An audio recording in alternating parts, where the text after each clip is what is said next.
నమస్తే, నేను సిరి. జగన్మోహన్ రెడ్డి గారు నన్ను కాపాడండి అంటే ఏబిఎన్ రాధాకృష్ణ నుండి నన్ను కాపాడండి అని చెప్పేసి వేడుకుంటున్నారు అని చెప్పేసి ఒక వీడియో అయితే వైరల్ అవుతుంది. మరి దీనికి సంబంధించి మరిన్ని విషయాలు మనకి తెలియజేయడానికి మనతో పాటు ఉన్నారు ప్రముఖ సీనియర్ జర్నలిస్ట్ జగదేవ్ గారు.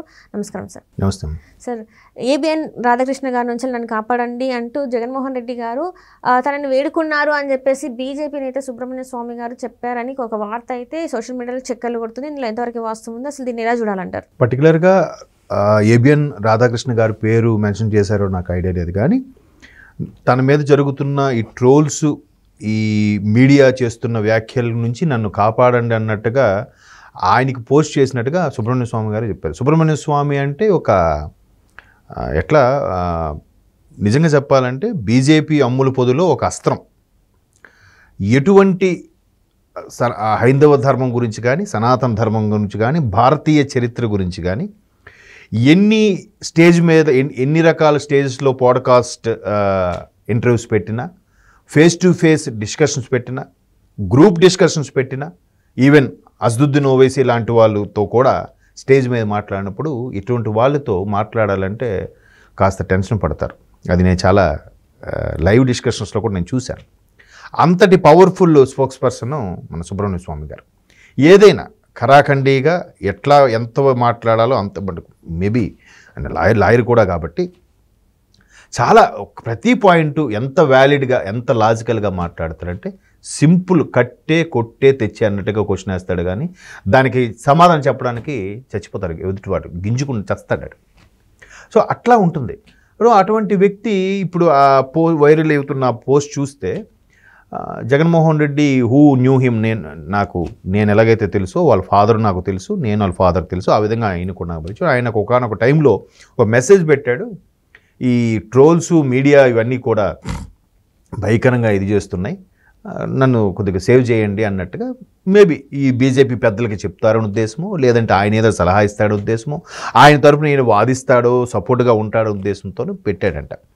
మరి ఆయన మాట్లాడలేదు. ఇప్పుడు ఇలాంటి పోస్టులు చేసినప్పుడు ఎవరైనా సరే సుబ్రహ్మణ్య స్వామి గారి మీద కౌంటర్ చేయమనండి. ఇప్పుడు ఇంతకుముందు సజ్జల గారు ప్రెస్ మీట్ పెట్టారు, లేదా కొడాల నాన్నగారు ప్రెస్ మీట్ పెట్టి ఆడాడు ఇలా అని మాట్లాడమనండి.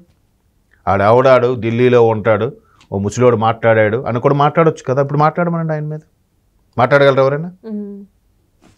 అది క్లియర్గా కనపడుతుంది. దాని గురించి ఎందుకు మాట్లాడలేరు. ఆయన దగ్గర సాక్ష్యాలు ఏవైనా ఉంటే తిరిగి రివర్స్లో ఒక పిటిషన్ వేసాడంటే వీళ్ళు 7 చెరువులు నీళ్ళు తాగాలి, వీళ్ళు ఢిల్లీకి ఎక్కడికి తిరగడానికి, వీళ్ళు ఆస్తులు అమ్ముకోవాలి అప్పుడు ఇంకా. సో అంత పక్కాగా నిక్కచ్చిగా ఉండే వ్యక్తి సుబ్రహ్మణ్య స్వామి. ఆయన క్లియర్గా చెప్తున్నాడు కదా. అంటే ఇవన్నీ ఎందుకు చెప్తున్నానంటే, అసలు జగనన్న అసలు వేర్రా, జగనన్న పులి, జగనన్న టైగర్, అసలు కాంగ్రెస్ని ఎదిరించి బయటకు వచ్చి పార్టీ పెట్టి ముఖ్యమంత్రి అయ్యాడు, ఇది జగనన్న తోపు, అసలు అది వేరే లెవెల్ అని అన్నీ చెప్తారు కదా. మరి ఇట్లా తిరిగి మెసేజ్ ఎందుకు పెట్టారు ఈయన? మరి బాబు నన్ను ట్రోల్స్ నుంచి ఆపండి, మీడియా నుంచి నన్ను కాపాడండి అని చెప్పి ఆయనే చెప్పినట్టుగా ఆ ట్వీట్ చూశారు వేరే వాళ్ళు. ఆయన ఇంకోటి కూడా ఉంది ఏంటంటే, ఇలాంటి వాడిని అంటారు సోనియా గాంధీని ఎదిరించి నిల్చున్నాడని ఎలివేషన్స్ కూడా ఇస్తూ ఉంటారు, ఈయన పరిస్థితి ఏమో ఇది అని అదే అంటున్నాను నేను. ఇప్పుడు అన్న తోపు, అన్న తురుము అయినా కూడా భయపడలేదు, అన్నకి పాదయాత్ర వద్దని చెప్పారు సోనియా గాంధీ అప్పట్లో, అయినా అన్న వెళ్ళలేదు, అన్న ఇది అసలు ఈవెన్ మోడీ గారు సభ అయినప్పుడు కూడా, ఎక్కడ చిలకలూరుపేట దగ్గర ఎక్కడో సభ అయినప్పుడు కూడా పోలీసులు ప్రవర్తించిన తీరు, ఆ లిమిట్స్ వరకు ఉండేవి ఎవరైతే ఉన్నారో వాళ్ళు, అసలు ఎంత ధైర్యం. ఇప్పుడు ఏమైంది అది? ఇప్పుడు ఆ అధికారులు కూడా ఈయన్ని చూసుకొని ఎంత ధైర్యం ఎంతమంది ఇప్పుడు ఈ కూటమి ప్రభుత్వంలో 15 మంది ఐపీఎస్లు 12 మంది ఐపీఎస్లు పొద్దున్న 9కి వచ్చి సాయంత్రం 5 వరకు బయోమెట్రిక్ వేసి ఆఫీసులోనే కూర్చోవాల్సిన పరిస్థితి ఏంటమ్మా? ఎట్లా నిజంగా వాళ్ళు రియల్ టైగర్స్ ఐపీఎస్ ఆఫీసర్లు అలా ఉండాల్సిన వాళ్ళు ఎందుకు ఇదిగా ఉండాల్సి వచ్చింది? ఎందుకు అంత ఇలా ఫ్యూచర్లో ఇలాంటి ఇబ్బందులు పడాల్సి వస్తుందనే డెసిషన్ తీసుకోలేకపోయారా? ఎంత కష్టపడితే ఐపీఎస్ స్థాయికి వెళ్ళారు. ఇట్లా చిన్న చిన్న తప్పులు, గజేతగాడట పిల్లకాలలో పడి చచ్చాడు, అట్లా అనిపిస్తుంది కదా ఐపీఎస్లను చూస్తే. ఇప్పుడు ఈయన కూడా సోనియమ్మని ఎదిరించి ఇక్కడికి వచ్చాడు, ఇది చేసి జైల్లో పెట్టినా భయపడలేదు, ఇలాంటి జైల్లోకి వెళ్ళడాలు, శిక్షలు అనుభవించడాలు మాకు ఇది మామూలే, ఇలాంటివి ఎన్నో వచ్చాయి, అన్నని ఆవిడ ఏమీ చేయలేదు, 12 ఏళ్ళుగా బెయిల్ మీద బయటే ఉన్నాడు, ఇది కూడా గొప్పగా చెప్తున్నారు. మరి ఎందుకు బతిమాలుకొని నాకు వీసా ఇప్పించండి, నాకు 5 ఏళ్ళకు 5 ఇప్పించండి, మా బిడ్డను వెళ్ళడానికి పర్మిషన్ ఇప్పించండి ఎందుకు తీసుకోవాల్సి వస్తుంది? ఈ 5 ఏళ్లలో మీరు కామప్ చేసేసి మసిపూసి మారేడికాయ చేసేసి మేము అలా అన్నామా ఇలా అన్నామా అని మాట్లాడే మంత్రులు అదంతా క్లియర్ కట్ చేసి వచ్చు కదా, ఆయన మీద ఒక్క కేసు లేకుండా కూడా చేసి వచ్చు కదా, ఎందుకు మరి? నిజంగా సోనియా గాంధీ గారు కాంగ్రెస్ ప్రభుత్వమే చేసిందో లేదంటే ఇతను చేసిన తప్పులన్నీ బయటకు వచ్చాయో తెలియదు, కానీ మొత్తానికైతే ఆయన సఫర్ అవుతున్నారు కదా. ఇప్పటికీ ఆ శుక్రవారం వెళ్ళి సంతకం పెడతారో లేదో అంటుంటారు, వార్తల్లో చూస్తుంటాం, మరి ఎంతవరకు వాస్తవమో తెలియదు. కానీ మరి అవన్నీ ఏంటి అసలు?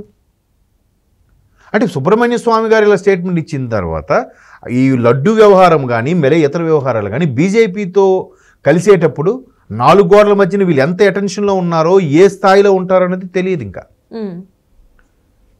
సుబ్రహ్మణ్య స్వామి బీజేపీ నేతగా ఉండే ఒక పవర్ఫుల్ లాయర్గా ఉన్న ఈయన దగ్గరే ఎట్లా ఉంటే అమిత్ షా గారి ముందు, రాజ్నాథ్ సింగ్ గారి ముందు, అలాగే మోదీ గారి ముందు ఇంకెంతగా ఇదిగా ఉంటారో, ఇంకా అయ్యో బాబు బాబు అన్నట్టుంటారేమో. మరి అంటే నేను అనేది ఉండొచ్చు, ఎందుకంటే ప్రధాన స్థాయి ఒక నేషనల్ పార్టీ, ఒక నాయకులు, సెంట్రల్ మినిస్టర్స్, వాళ్ళకి రేంజ్ వేరుంటుంది. ఇప్పుడు చాలామంది అందుకే ఇక్కడ బాబు గారి మీద, కూటమి ప్రభుత్వం మీద విమర్శించేసి ఈజీగా వాళ్ళని విమర్శించలేకపోతున్నారు. ఎందుకని?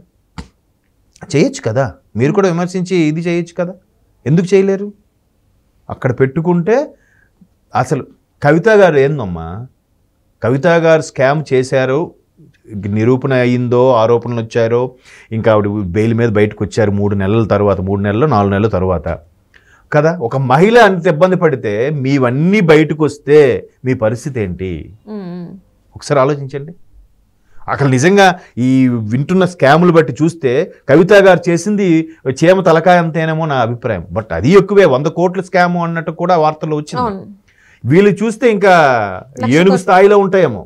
ఆవిడ చేసిన చేమ తలకాయ అయితే ఏనుగు స్థాయి, వీళ్ళు ఇంకే జీవితాంతం బయటకు రాగలుగుతారా? మరి అందుకే ఆ భయంతో ఎక్కడ ఏం మాట్లాడలేదేమో. ఇప్పుడు సుబ్రహ్మణ్య గారు స్వామి గారు చేశారు, దీని మీద కౌంటర్ ఇవ్వమనండి, ఇప్పుడు ప్రెస్ మీట్లు పెట్టమనండి, పెట్టి ఎవడయా వాడు అక్కడ ఢిల్లీలో మాట్లాడట అలాగే మాట్లాడమనండి, ఎవడు ఆడొక సన్నాసి ఇలా మాట్లాడారు కదా గతంలో, ఇప్పుడు అదే వాయిస్లో మాట్లాడమనండి. అప్పుడు వీళ్ళందరూ పులులు, సింహాలు, లైగర్లు అన్నీ ఒప్పుకుంటాం. నిజం కదమ్మా, వాళ్ళు ధైర్యంగా మాట్లాడుతున్నారంటే నిజంగా పుల్లు, సింహాలు, లైగర్లే, డౌట్ లేదు, పొగడాల్సిందే. దాని మీద వాళ్ళు ఇదంతా కూడా పైకి జగన్మోహన్ రెడ్డి అన్న సింహం సింగిల్ గా వస్తాడు ఇవన్నీ మాట్లాడేది కూడా జస్ట్ నిజంగానే పేటీఎం బ్యాచ్ లో మాట్లాడుతున్నాను అనుకోవాలి. ఖచ్చితంగా. ఇప్పుడు అభిమానం అనేది దానికి వాళ్ళు ఎవరికాళ్ళు ట్రోల్ చేసుకుంటారు. ఇప్పుడు నిన్న దేవర రిలీజ్ అయింది, దేవర రిలీజ్ అయినప్పుడు మా పాత రికార్డులన్నీ మా హీరో చెరిపేశాడు, రికార్డులన్నీ బద్దలు కొట్టాడు అని చెప్పుకారు. ఎవరు హీరోలు వాళ్ళు చెప్పుకుంటారు, సర్వసాధారణం, చెప్పుకోవాలి. కానీ అతిశయోక్తి మరీ టూ మచ్ అనమాట. ఇప్పుడు దేవర కలెక్షన్స్ రికార్డు బద్దలు కొడుతుంది కాబట్టి చెప్పచ్చు, మరి 50 కోట్లు వచ్చిందండి 200 కోట్లు చేసి చెప్పకూడదు కదా, తురుము తోపు అని అనకూడదు కదా, అది చేయకూడదు. బ్లండర్గా దొరికిపోయే ట్రోల్స్ చేయొద్దు. Right sir, right. Thank you so much sir.